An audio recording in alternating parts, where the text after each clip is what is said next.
these are the fabrics I'm going to be using to create the quilted bodice. This flat sequin rose gold fabric that's on mesh. And I love the texture because it's easy to stitch.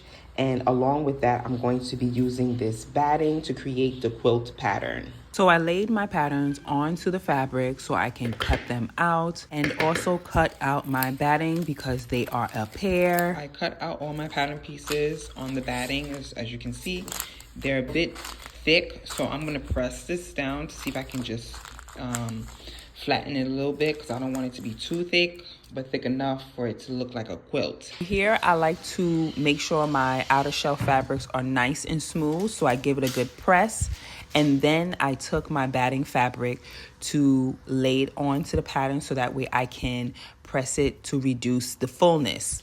Now, I ain't gonna lie, once I started pressing the batting, it completely shrunk down to the point where it was too thin, and I was getting nervous, like, is this gonna bounce back? However, once it cooled off, it started to revert back, and it gave the fullness that I was looking for. So I went ahead and started to sew all the pattern pieces together. So here is how the front of the bodice came out. As you can see, it's nice and full, and I like this look because it looks very like clean and neat.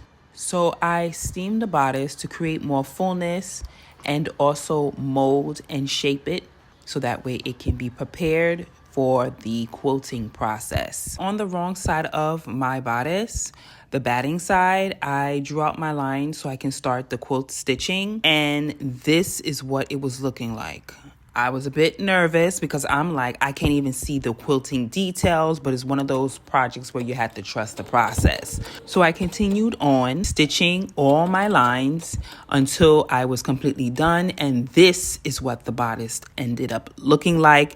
And yes, you can kind of see the quilt pattern, but I was still not convinced because I wanted it to be more fuller, have more fullness, look full. You know what I mean. But anyway, I continued the process all over again and did it for the peplum. This is how it turned out. Then I took this and pinned it to the bodice, and this is what the bodice looked like right now. With everything pinned together, it is giving quilt.